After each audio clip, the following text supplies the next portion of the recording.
우리 지역 주민들의 건강에 대한 궁금증 해결해드리는 우리 가족 건강주치 시간입니다. 날씨가 추워지면서 이 감기 걸리시는 분들 참 많으시죠. 그런데 이 폐렴과 감기는 잘 구분되지 않는다는 사실 알고 계신가요? 오늘은 이 찬바람이 부는 요즘이 딱 맞는 주제, 바로 폐렴에 대해서 이야기 나눠보려고 하는데요. 지금부터 방송 보시다가 이 폐렴과 관련해서 궁금한 점 있으신 분들 저희에게 바로 연락 주세요. 호흡기내과 전문의가 실시간으로 여러분의 고민 상담해드립니다. 네, 그럼 먼저 오늘의 주치 소개해드릴게요. 명지병원 호흡기내과 안창혁 교수님 모셨습니다. 교수님 안녕하세요. 네, 안녕하세요. 교수님 지금 이 감기 안 걸리셨나요? 예, 얼마 전에 걸렸다가 지금 나았네요. 네, 요즘 정말 감기 걸리신 분들 참 많아요. 예. 그런데 이 한간에는 이 감기를 치료하지 않고 그냥 방치하면 이 폐렴으로 더 악화될 수 있다라는 말들 많이 하시거든요. 이 말이 진짠가요? 예, 원래 실제 감기는 저희가 급성 비인두염을 원래는 감기라고 하는데요. 일반적으로는 저희가 이제 급성 상기도 감염을 우리가 일반인들은 다 통칭해서 감기라고 말하기도 합니다. 근데 이제 급성 상기도 감염은 주로 이제 원인이 바이러스성 질환인데요. 즉 상기도 예를 들어서 코나 목 이런 인두 쪽에 바이러스가 침투를 해서 급성 상기도 감염을 일으키는 게 엄밀히 말하면 감기라고 하겠죠. 네. 하지만은 폐렴은 물론 폐렴도 바이러스성 폐렴이 있습니다. 하지만은 폐렴은 주로 우리가 말하는 폐렴은 이제 세균성 폐렴을 말을 하는데 보통 이제 폐의 가장 안쪽 아래쪽 구조물인 뭐 말단 기도라든지 폐포 이런 폐 실질에 세균이 감염돼서 염증 반응을 일으키는 걸 저희가 이제 세균성 폐렴이라고 얘기합니다.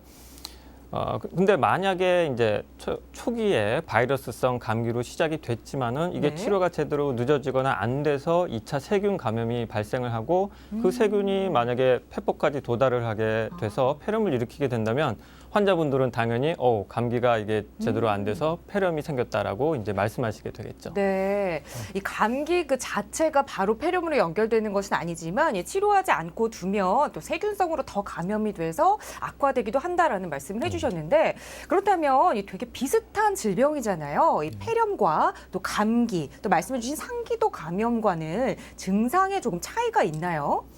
그게 문제입니다. 이제 폐렴은 어떤 경우에는 감기보다도 어떤 경우에는 증상이 없는 경우도 있어요. 예를 들어서 비정형 세균에 의해서 발생한 폐렴은 뭐 전혀 우리가 뭐 환자분들이 감기 증상이 약간 있는 것 같다고 해서 이제 다른 분들 손에 붙잡혀서 엑스레이를 찍어보면 엑스레이는 허옇게 폐렴이 왔는데 환자분은 나는 열도 없네, 기침거리도 별로 없는데 이러신 분들이 있는가 하면은 이제 공통적인 증상 예를 들어서 기침과 가래와 함께 심한 경우에 고열이 난다든지 아니면 뭐 숨이 차다든가 심하면은 가래를 뱉었는데 뭐 피가 여기 같이 뭐 있네요 이래서 왔습니다. 또는 이제 폐렴이 오래되시거나 해서 늑막염이 동반이 돼서 이제 가슴 통증이 있는 이런 증상까지 있으신 분들이 있는데요. 이런 경우에 이제 전형적인 증상이거나 심하면은 폐렴이 아닌가 해서 의심해서 당연히 병원에 와서 저희가 발견을 하기도 합니다. 또 하나 문제가 되는 거는 뭐냐면 5분 중에 1분 정도는 저희가 이런 기침 가래만 있는 게 아니라 뭐 오심이 있다든지 토하신다든지 아니면은 뭐 설사를 한다. 또는 뭐 머리가 아프네 아니면 뭐 몸살이 있네요 뭐 이런 식으로 보통 우리가 상기도 감염 또는 감기랑 똑같은 증상을 호소하게 되니까 간혹 이게 폐렴인데도 감기로 오인하시는 분이 있고 반대로 물론 감기인데 이제 너무 걱정을 하셔서 이제 나 폐렴이 아닌가 해서 왔어요 하시는 분들도 있겠죠. 맞아요. 이렇게 증상이 폐렴과 감기가 잘 구분이 되지 않다 보니까 사실 환자 입장에서는 내가 그냥 가벼운 감기에 걸린 건지 아니면 심각한 폐렴에 걸린 건지 잘 구분 못 하시는 경우가 많아요. 그럴 때는 꼭 미루지 마시고 전문의를 만나서 진단을 받아보시는 게 좋겠죠. 그렇다면 이 폐렴, 감기와 비슷한 이 질병은 도대체 왜 우리 몸에 생기는 건가요? 왜 걸리게 되죠? 예. 폐렴은 이제 사실은 폐렴이 생기는 위치에 따라서 저희가 뭐 기관지 폐렴이라든지 또 폐렴, 간질성 폐렴 이렇게 나누기도 하고요.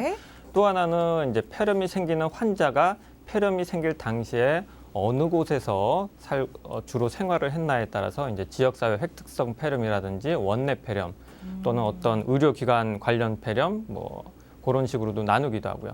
또 하나는 폐렴을 일으키는 그 원인에 따라서 아까 말씀드린 뭐 바이러스성 폐렴, 뭐 세균성 폐렴, 진균성 폐렴 등으로 이렇게 나누기도 합니다. 근데 우리가 보통 말하는 폐렴은 이제 세균에 의해서 이제 지역 사회에서 획득된 뭐 기관지 폐렴이나 아니면 일반 폐렴을 저희가 네. 일반적인 폐렴이라고 얘기를 하는데요. 이 생기는 이유는 이제 세균이 이제 어떤 작은 미세한 그 포마렉이나 이런 데에 이제 공기 네. 중에 떠다니다가 환자분들이 그거를 이제 대량으로 이제 흡인을 한다거나 아니면 또한 입 안에 주로 이제 어르신들이 나이 드신 어르신분들이 그러신데 입 안에도 세균이 존재를 하거든요. 네. 그게 이제 미세하게 흡인이 돼서 폐포까지 도달을 하게 되면은 이제 균들이 이제 폐포까지 도달을 해서 우리 몸을 침범을 하게 되겠죠. 근데 문제는 만약에 면역력이 충분하다면은 저희가 우리 몸이 충분히 그거를 방어를 해서 문제를 안 일으키겠지만은 만약에 면역력이 불충분하다 그러면은 당연히 이제 균이랑 싸워서 저희 몸이 지게 되니까 이제 염증 반응이 생기고 폐렴이 네. 발생하게 되는 겁니다. 네, 정말 다양한 원인이 또 이 폐렴의 원인이 되긴 하지만 또 이렇게 안 좋은 공기에서 살면 살수록 이 폐렴에 더 잘 걸릴 것 같아요. 그러니 현대인에게는 조금 더 주의해야 할 병일 것 같은데요. 네, 지금 여러분께서는 이 생방송 CNN과 함께하고 계십니다. 이 폐렴에 대해서 궁금한 점 있으신 분들 010-8419-1110번으로 전화나 문자 주세요. 여러분의 고민 실시간으로 상담해 드립니다. 네, 0722님께서 보내주신 실시간 문자 내용 하나 살펴보겠습니다. 30대 직장인인데 일주일 전부터 기침이 심해지면서 가래가 많이 나옵니다. 구토와 열은 없는데 혹시 폐렴일까 걱정이 됩니다. 폐렴이 걸린 걸까요? 라는 질문 보내주셨어요. 물론 지금 당장에 딱 잘라서 말씀을 드릴 수는 없습니다. 네. 왜냐하면 아까도 말씀드렸다시피 증상만으로는 이게 감기나 폐렴 이게 확실히 구별되지는 않죠. 네. 문제는 이제 나이가 비교적 젊으신 분들이고 뭐 열이 없다든지 뭐 많은 사람들이 있는 곳에 생활을 안 했다 그러면은 물론 상기도 감염 쪽에 더 가까울 수 있고요. 네. 물론 그때 이제 다른 상기도 감염의 증상, 예를 들어서 뭐 콧물이 있다거나 목이 간질거리다거나 뭐 인후통이 있다거나 귀가 좀 뭐 멍하다거나 이런 다른 상기도 감염 증상이 있으면 감기 쪽에 더 가까울 수 있고요. 네. 그런 게 없이 뭐 순전히 기침 가래만 있다던가 아니면 물론 나이가 아무리 젊으시더라도 어떤 만성 폐질환이라든지 아니면 다른 만성 질환을 가지신 분들은 세균성 감염 기회가 좀 높고 그런 분들은 일반 감기도 걸리실 수 있지만은 폐렴 발생 가능성도 좀 높습니다. 네. 그런 경우에는 폐렴도 당연히 의심을 하셔야겠죠. 네, 사실 앞서서 말씀해 주셨듯이 이 감기와 이 폐렴이 잘 구분되는 증상이 아니어서 네. 확실하게 말씀을 드릴 수는 없지만 지금 말씀해 주신 이 가능성에 비춰본다면 어느 정도 이 감기인지 폐렴인지 좀 구분을 하실 수 있을 것 같아요. 하지만 가까운 병원 들르셔서 진단 받아보시는 게 가장 좋은 방법이라는 거 꼭 기억하시고요. 대부분 이 감기에 걸리게 되면 이 집 가까운 의원에 가게 되잖아요. 네. 그래서 가서 이제 검진을 받고 간단하게 감기예요, 주사 맞고 또 약을 받아오는데 그럼 폐렴도 사실 증상이 감기와 비슷하기 때문에 이렇게 감기처럼 간단하게 치료가 가능한지도 궁금해요. 예, 일단은 이게 우리가 폐렴이 맞는지 이제 진단을 정확히 하는 게 네. 중요하겠죠. 그래서 저희가 일단은 뭐 병원에 가시게 되면 이런저런 이제 방금 상담하신 분처럼 질문도 하겠고 일단 그러면 만약 의사를 만나시게 되면은 저희가 상기도 감염이 아닌가 해서 입이나 코 이런 쪽을 검사를 하게 되고요.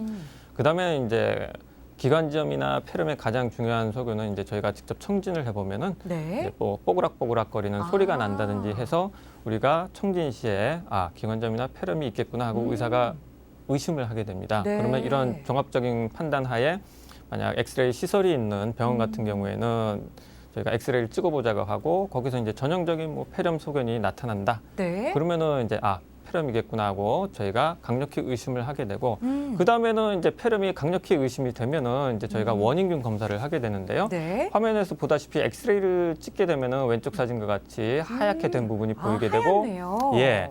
만약에 이게 엑스레이에서 명확하지 않으면은 또는 네. 다른 질환과 좀 구분이 안 되는 경우에는 저희가 CT까지 찍어 보시게 되는데요. CT를 찍으면 좀 더 명확하게 폐렴인지 아니면은 다른 폐렴과 유사한 병변을 보이는 뭐 다른 질환인지 저희가 구별을 하게 되겠죠. 네. 그래서 문제는 이렇게 폐렴이 확실하다고 저희가 이제 이미징상에서 이제 엑스선 검사나 CT상에서 보면은 이제 원인균을 밝히는 검사를 하게 되는데요.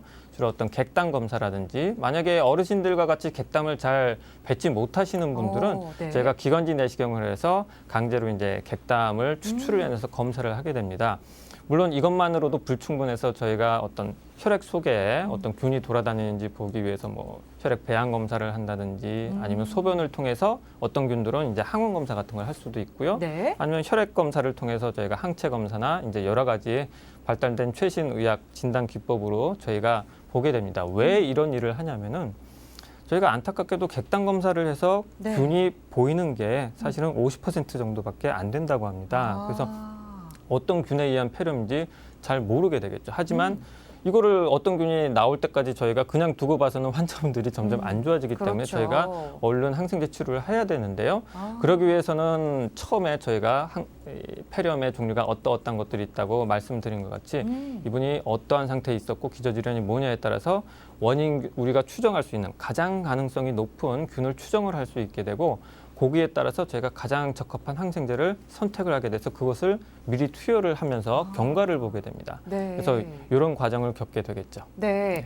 왜 이렇게 폐렴을 올바르게 진단하는 게 중요하냐까지 말씀을 해주셨는데요. 그렇다면 이 말씀해주신 대로 이 항생제만 잘 복용하면 이 폐렴 쉽게 나을 수 있는 병인가요? 예, 의학이 이제 발달하면서 여러 가지 항생제가 개발이 많이 돼서 네. 이제 대부분의 폐렴은 이제 저희가 정복을 하고 있죠. 하지만은 문제는 이제 이 폐렴을 비롯한 여러 가지 감염성 질환 중에서 사실은 폐렴이 가장 사망률이 높다고 알려져 있습니다. 네. 실제로 저희가 항생제를 잘 복용을 함에도 불구하고 치료를 잘 받았음에도 불구하고 100명 중에 한 12명에서 14명은 안타깝게도 사망을 한다고 돼 있고 가장 높은 사망률을 보이고 있습니다. 네. 특히나 이제 최근에는 전 세계적으로 이제 노인 인구라든지 이렇게 늘어남에 따라서 이제 점점 폐렴 발생률이 높으신 분들, 가능성이 높으신 분들이 점점 늘어나고 있어서 문제가 되고 있고 또 하나는 이렇게 매스컴에서도 이미 들으셨겠지만 이런 뭐 약을 개발함에도 불구하고 그에 네. 따라서 균들도 같이 맞아요. 발전을 하게 발전하죠. 되면서 이제 내성균류가 생겨서 치료에 어려움을 주고 있는 게 참 안타까운 일이죠. 네. 이 폐렴 사실 별거 아닌 병이라고 생각했는데 100명 중에 12명 이상이 사망한다라고 말씀해 주시니까 꽤 높은 확률이에요. 이 폐렴 앓고 계시는 분들은 꼭 의사 선생님 말씀 잘 들으시고 또 약도 꼬박꼬박 드셔야겠다는 생각이 드는데요. 네, 지금 여러분께서는 생방송 시간과 함께하고 계십니다. 오늘 폐렴에 대해서 자세한 이야기 나누어 보고 있는데요. 궁금한 점 있으신 분들 저희에게 바로 연락 주세요. 전문의가 실시간으로 여러분의 고민 상담해 드립니다. 네, 전화 주신 시청자분 계시는데요. 바로 연결해서 말씀 나눠보겠습니다. 여보세요? 여보세요? 예, 예, 안녕하세요. 예, 수고하십니다. 네, 오늘 어떤 점 불편하세요? 나요, 네. 내가 폐 수술을 했거든요. 예? 폐 수술을 했다고요. 네네. 그래가지고 한 1년 폐렴 걸린 지가 네? 1년이 넘었어요. 그래 뭐 폐렴이 걸려가지고 입원까지 했었거든요. 아, 네네. 그 2번 입원했었어요. 네? 그랬는데 그 폐렴이 한 번 네. 나면은 자꾸 걸리는 건가요? 아, 네. 폐렴 때문에 고민 많으신 것 같아요. 여러 번 네. 폐렴을 앓으셨던 분인데 이렇게 한 번 걸리셨던 분은 여러 번이 2차례, 3차례 더 걸리기 쉬운 병인가요? 예, 일반적으로 건강하신 분들은 어느 정도 이제 항체가 생기면서 거기에 대한 면역이 생기시겠죠. 네. 근데 이분 같은 경우에는 이전에 이제 폐 수술을 받으셨다 그랬잖아요. 네. 저희가 건강한 폐면 저희가 어떤 면역력이라든지 아니면 방어력이 충분히 있지만은 폐 수술을 하게 되면 예를 들어서 저희가 우리 이 손의 피부가 상하게 되면 어떻게 되겠습니까? 저희가 뭐 혈관이나 이런 게 노출이 되겠죠. 그럼 방어력이 떨어지거든요. 여기에 네. 균이 묻게 되면 마찬가지입니다. 폐 수술을 하면은 저희가 완전 정상 폐처럼 그렇게 완전한 방어력을 갖기는 힘들고 거기에 계속 균이 이제 사람이 숨을 안 쉬고 살 수가 없기 때문에 계속 숨을 쉬다 보면은 균이 계속 들어오게 되고 그렇게 되면 방어력이 약해진 폐나 기관지 쪽에 계속 균들이 지속적으로 노출이 되니까 아무리 이제 한 번 앓고 잘 나섰다고 하더라도 그 다음에 또 오면 건강한 폐를 가지신 분보다는 아무래도 폐렴이 또 걸리시고 이런 경향이 많겠죠. 아무래도. 네. 네, 그래서 아마 그래서 고생을 하시는 것 네, 같습니다. 그러면 이 지금 전화 주신 시청자분 같은 경우에는 어떻게 좀 예방을 하거나 하는 방법들이 좀 있을까요? 예, 지금 과거에 어떤 질환으로 어떤 수술을 받았는지 지금 제가 알 수가 없어서 명확히는 뭐 말씀드리지는 못하겠지만은 비교적 이제 당연히 이제 아마 제가 믿기로는 뭐 담배는 끊으셨을 거라고 제가 예상을 하고요. 그다음에 우리가 뭐 나중에 또 뒤에서 말씀을 드리겠지만 어떤 뭐 독감 예방 주사라든지 폐렴 예방 주사 이런 거로 예방 주사를 충분히 맞으셔서 어떤 균에 대한 뭐 한 가지 여러 뭐 다는 막을 수는 없지만 뭐 한두 가지라도 저희가 충분히 막을 수 있는 방어력을 갖추고 건강한 식생활을 하시는 게, 즉 면역력을 최대한도로 높일 수 있는 건강한 생활을 유지하시는 게 아무래도 중요하겠죠. 네. 선생님, 오늘 이 의사 선생님께서 해주신 말씀 잘 기억하시고 계셨다가 조금 면역력이 약해진 폐기 때문에 앞으로 생활하시는데 조금 더 주의를 하셔야 할 것 같습니다. 오늘 전화 주셔서 감사합니다. 여보세요? 네. 여보세요? 네. 선생님이 더 지금 궁금하신 뭐 점 얘기하는 있으세요? 거 하나도 뭐 안 들리네요. 네. 그럼 저희가 자세한 내용은 방송 이후에 다시 연락드려서 설명드리겠습니다. 오늘 전화 주셔서 고맙습니다. 그러면 또 연락 주실 거예요? 예, 저희가 전화 드리겠습니다. 예. 고맙습니다. 네, 이렇게 이 폐렴을 여러 번 앓고 계시는 분들도 계시는데 사실 이 폐렴이 가벼운 증상으로 끝날 수도 있지만 이렇게 심해질 수도 있잖아요. 그런 분들은 방금 전화 주셨던 분들처럼 가끔 입원 치료를 필요로 하지 않을까 생각이 드는데 어떤가요? 예. 저희가 어떤 환자들은 이제 병원에 오면은 폐렴인데 일단은 뭐 입원합시다. 또는 그냥 외래에서 약만 먹읍시다 하고 저희가 의사들 권고하는 거를 들으실 겁니다. 근데 뭐 네. 그거를 뭐 환자분들이 입원하시고 싶다고 해서 저희가 어떤 기준 없이 하는 건 아니고 이것도 기준이 있습니다. 앞서 말씀드린 대로 폐렴이 걸리셨을 때 저희가 그때 상황에 따라서 그 사망률이 올라가는 경우가 있습니다. 말씀드렸다시피 이제 폐렴 사망률이 평균 10% 내외라고 했지만은 네. 심한 경우에는 뭐 반수 정도까지 사망하는 걸로 알려져 있거든요. 거기에 해당되는 거는 예를 들어서 어떤 원인균도 물론이지만 또한은 환자의 면역력 상태, 그다음에 성별, 그리고 또는 이제 이 환자분들이 생활하신 곳이 요양시설에 주로 계셨었는지, 그다음에 활력증후라고 해서 뭐 기저 혈압이라든지 아니면 뭐 호흡수, 맥박수 이런 것들도 있고, 또는 어떤 환자분들이 실제 어떤 동반 질환을 지금 현재 갖고 있느냐에 따라서 사망률이 높아질 수도 있고 낮아질 수도 있습니다. 그래서 만약에 사망률이 높을 가능성이 있는 환자들은 당연히 저희가 입원을 권고해서 입원 치료를 하도록 저희가 권고를 드리고 있고요. 물론 만약에 이 어떤 환자분들은 사망률이 요인이 보니까 사망률이 낮을 가능성이 더 높고 뭐 비교적 젊으신 분이고 식사도 잘하시고 해서 이런 분들 같은 경우에는 충분히 면역력이 빨리 돌아오겠다고 하시는 분들은 저희가 그냥 외래에서 항생제 치료를 하면서 보게 됩니다. 이런 분들은 사망률이 오히려 1% 미만으로 굉장히 낮다고 되어 있습니다. 네. 그렇다면 사실 이 드문 경우를 제외하고는 이 폐렴은 쉽게 나을 수 있는 질병인 거죠. 예. 여러분 많이 고민을 안 하셔도 좋을 것 같고요. 이 대부분의 질병이 그렇듯이 고민하시고 걱정하시는 게 바로 이 질병이 다른 합병증을 유발하지 않을까 하는 점 때문이거든요. 예. 폐렴도 이 합병증이 발생하나요? 예, 대부분은 폐렴을 앓으시면은 사실은 엑스레이 찍어봤을 때 깨끗이 나을 정도로 완전히 정상화되는 게 일반적입니다. 네. 하지만은 만약에 면역력이 너무 안 좋은 환자라든지 아니면 치료가 이제 예를 들어서 감기인 줄 알고 뭐 치료가 늦어졌다든지 폐렴 치료가 늦어졌다든지 아니면 조금 우리가 이제 일반적으로 이제 농담 삼아서 얘기하지만 아주 악독한 균이 있다고 합니다. 네. 어떤 특별한 균에 의해서는 폐렴이 합병증을 유발을 하기도 합니다. 예를 들어서 이제 폐렴을 앓다가 어느 정도 뭐 기침가래만 있다가 좀 오래되니까 뭐 호흡 곤란이 오네, 그다음에 가슴이 갑자기 아프네 해서 엑스레이를 찍어보니까 예를 들어서 늑막염이 생겨서 부폐렴 흉수까지 생기시는 분들이 있습니다. 네. 이제 사진에서 보다시피 저희가 왼쪽에 엑스레이는 원래는 누워서 찍은 건데요. 네. 그거를 일반 엑스레이처럼 이제 옆으로 돌려서 본 건데 저렇게 옆쪽으로 하얗게 있고 CT를 찍어보니까 동그라미 뇌처럼 저렇게 물이 늑막 안에 이제 물이 찬 경우를 볼 수가 있습니다. 사실은 네. 저게 저희가 물이라고 얘기하지만 저게 농입니다. 그래서 저런 경우에는 저희가 일부 빼서 네. 이제 성상을 본 후에 항생제 치료만 해도 될지 아니면은 뭐 배농을 해야 될지 그런 거를 저희가 보게 됩니다. 또 하나는 이제 다른 경우에는 이제 폐렴을 일으키는 균 중에서 네. 이제 폐농양이란 거를 일으키는 균들이 있는데요. 네. 예를 들어서 뭐 약제내성 포도상구균이라든지 녹농균, 드물게 이제 폐렴구균도 일으킬 수 있다고 되어 있는데요. 사진에서 보다시피 이제 폐에 너무나 이 균들이 염증을 심하게 일으키다 보니까 폐를 녹입니다. 폐를 녹여서 안에 농덩어리, 즉 농주머니를 형성하게 되겠고요. 네. 저것 역시 이제 심하신 경우에는 이제 약으로만 뭐 말릴 수 있는지 아니면 저것도 기관지 내시경이나 아니면 뭐 흉관을 통해서 저거를 배농을 해야 되는지 그거를 이제 저희가 알아보게 되겠죠. 문제는 저렇게 이제 농이 생기는 경우에는 네. 이제 항생제를 아무래도 좀 더 오래 투여를 해야 돼서 환자분들이 좀 더 입원 생활을 해야 되거나 하는 그런 좀 고통을 받게 되죠. 그래서 만약에 저런 폐농량이 이제 오래되시면은 나중에 저런 합병증이 생기시면 후유증으로 이제 폐 공동이 생기시거나 그 앞에 말씀드렸던 부폐렴성 그 흉수가 있으신 분들은 나중에 뭐 흉막 유착이 예, 후유증으로 생긴다거나 하는 그런 후유증까지 생길 수가 있습니다. 기타 또 이제 기관지 폐렴을 앓으신 분들 만약에 기관지가 많이 망가지셨으면은 네. 저희가 기관지 확장증이라는 후유증도 생기게 되는데요. 이제 기관지가 이제 망가져서 기관지가 뻥뻥뻥뻥 이제 늘어나 있는 거를 말합니다.